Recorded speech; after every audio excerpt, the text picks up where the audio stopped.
my husband Evan Carmichael, and how to use success of others to succeed your life. Enjoy! Okay, let's kick it off with rule number 1, model success. The fastest path for you to get the success you're after is to model success. The idea here is simple. You find people who have already done the thing that you want to do, learn from them, understand what they did to get there, and then try on their hat, right? See what worked for them and apply it to your business. This is what worked for me. This is what saved my company. Bill Gates saved my first company, even though I've never met him. I haven't yet. We're going to make it happen, hopefully soon. I was struggling. I had a upstart software company that wasn't making money, and I quit on my business partner, and I woke up the next day and said, I need to find a way to make this happen. I can't quit on this too soon because I'm going to regret it if I don't keep going. And so I said, who has done this before? Who's done this? And I thought of Bill Gates. This is the first person that came to mind was Bill Gates. So I looked at his story and how did he build Microsoft? Well, it was through partnerships. And so I started making partnerships in my business. I had nothing else to lose. I was already at rock bottom, right? I had already quit on my partner. It was hopeless. So let's just give this a shot. And within, I don't know, a couple months, maybe even sooner, I landed my first partnership deal for $13,500. And at the time, guys, I was making $300 a month. So that money meant the world to me. Like that was bank. And more important than that, it gave me hope, this could happen. This business could actually work. And it gave me a model to then go and do it again and again and again. And ever since then, whenever I don't know what to do, I model success. I find someone who's done it and I try to apply their strategies and make it work for me. But this is the important thing. Not every strategy is going to work the same way for them as it did for you. So maybe waking up early is your ticket. Maybe waking up later is going to be your ticket. There's people who've done both. Which is the one that's going to work for you? You won't know by sitting on the couch and thinking about it. The best thing you can do is just go and try. You try on their hat, right? Bill Gates did this. Dan Lok does this. Bruce Lee does this. Awesome. Try it. Try it and see. People prejudge so early. You have to change your habits. If you want to get something more than you have right now, it's because you're doing something different than what you're doing right now. And different is scary. Different means you don't know if it's going to work out or not. Different is different. We don't want to do different, right? You want to stay inside our comfort zone. That's not where your success is going to come. But not everything you try is going to work. Even the ones that do work won't work 100%. The way that Bill Gates did partnerships in his business is different than the way that I did it. But just that idea alone took me 80% of the way. Modeling success takes you 80% of the way. And then that final 20% is you got to make the adjustments to make it your own. Because otherwise you just end up being a junior version of somebody else instead of being you. But I think we're too often just judging people. You're judging a strategy saying, well, that's not going to work for me without even trying it.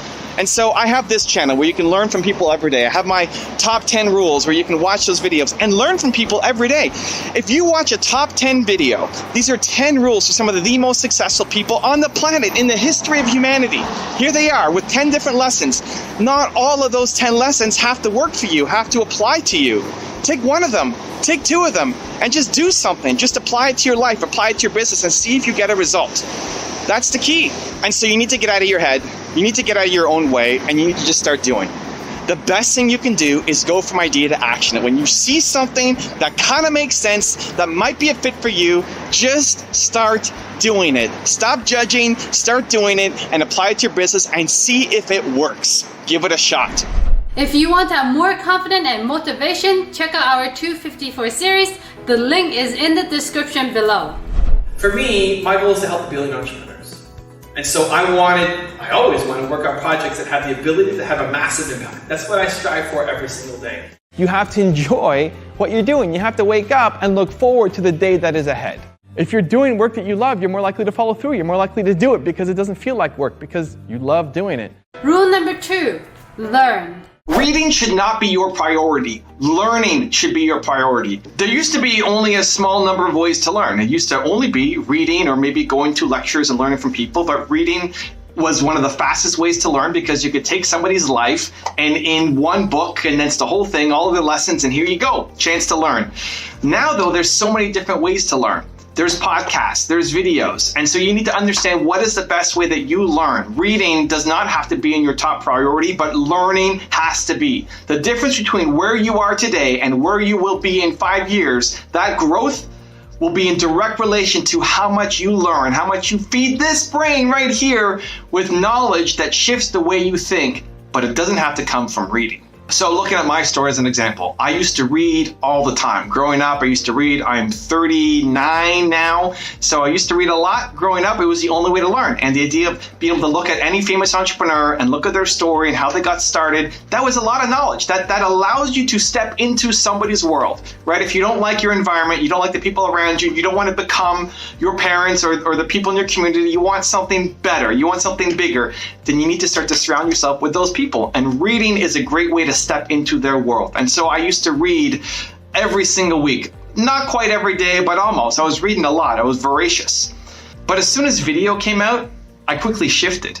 I would much rather watch a video than read a book. I just learn better that way. I would much rather have an Elon Musk video and watch him and see him tell his story and look at the body language than I would reading a book about somebody else telling Elon Musk's story. That's me. That's how I learn. I listen to 0 podcasts because auditory is the slowest way for me to learn. If it was the only way, if the only way to learn was to listen to podcasts, and I would be all over it and I would force myself to do it because I love learning. But because there's so many different options and I love video first, I default to learning through video like this. Videos like this on my multiple channels. And so video is by far number 1 for me, and I consume video pretty much every single day of my life. Number 2 would be reading, and a huge drop down to number 2. I'll read maybe 3 to 4 books a year. And then number 3 would be auditory, which would be podcasts, and I consume 0 podcasts. I don't know that I've listened to an entire podcast all the way through. It would have to be some person that I can't find the video or a book on, and the only information, the only way to get it is to listen to a podcast. So the point of all this is not to slam on podcasts or audiobooks. I have my own audiobook. I read it myself. It's fire. If you love learning from auditory, then you should go and go all in on that. The point is to prioritize learning. You need to have learning as a regular part of your life. If you do not learn consistently, then you will end up in the same spot you are, right? You will be in the same spot you are in 5 years if you do not learn. But it's figuring out where do you learn best and going all in on that strategy. So what's the best way for you to learn? I'm going to give you a 3-step process that I think will help. Step number 1 is, who do you want to learn from? You want to learn from people who've done more than you have in a certain field or industry, right? If you want to learn to be a better parent, a better husband, a better wife, a better entrepreneur, a better salesperson, a better marketer, who's the person that you want to learn from? And it doesn't mean you have to become that person. The goal isn't to be the next Steve Jobs. It's to learn one thing from Steve Jobs that makes you a better version of you. So who is the person that you most want to learn from right now? Step number 2 is identify, how do you learn best? How do you learn best? I don't care what other people are doing. Do you learn best through videos? Do you learn best through reading? Or do you learn best through auditory, listening to podcasts and audiobooks? How do you learn best? And then number 3 is create a regular learning schedule. If you know who you want to learn from, the types of people, and you know your learning style, then what's your ongoing regular learning schedule? It has to be in your week, every single week. Whether that's a daily thing, whether you make that part of your daily routine, I'm a big fan of that. Otherwise, it's got to be somewhere in your week.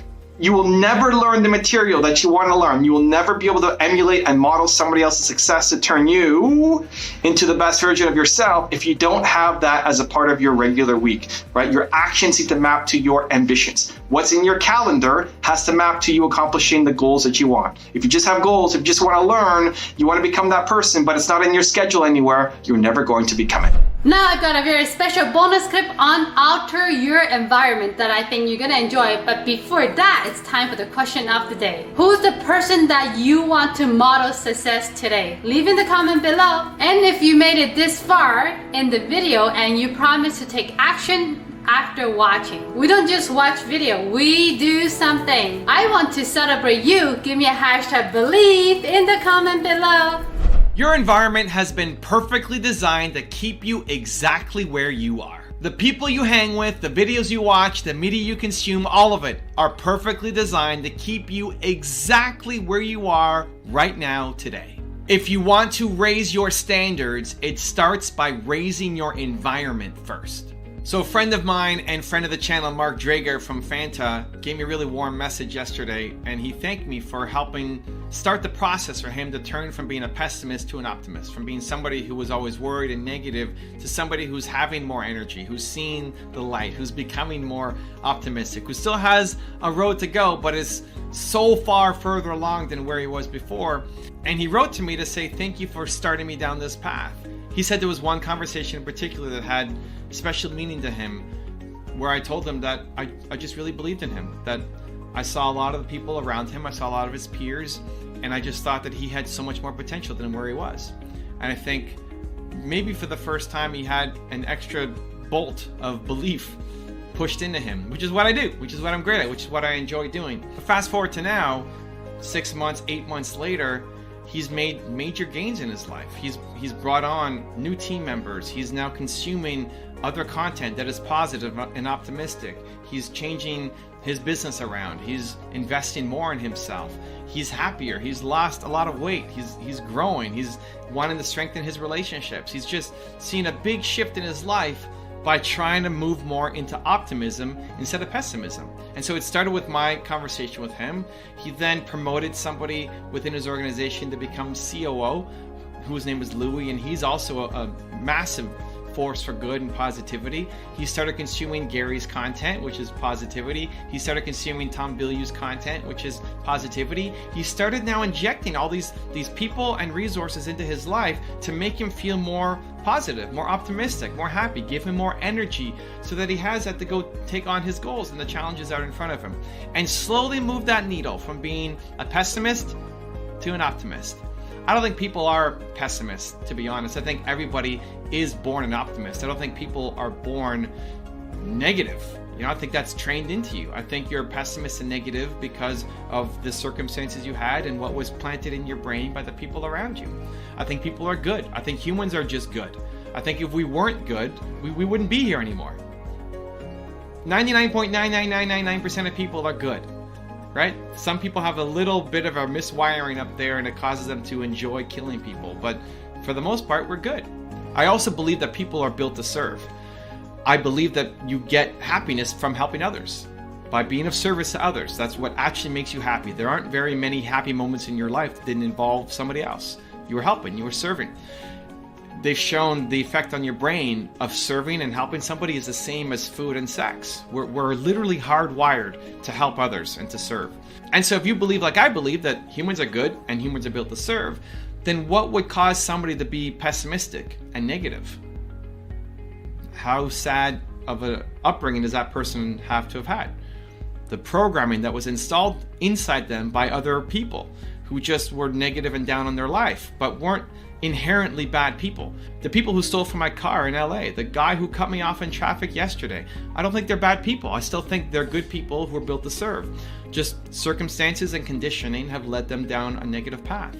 And so the good news is you can get out of it, just like my friend Mark has, who was someone who was sworn to say, I'm a pessimist, right? I just default to negativity, to now seeing the shift by changing the people he's surrounding himself with, by altering his environment, by consuming content that is more positive.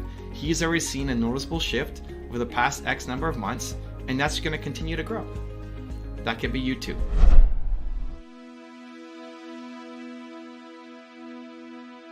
If you want to learn the skill everybody who wants success to develop, check out the video next to me. I think you're gonna enjoy. I will see you there. Continue to believe.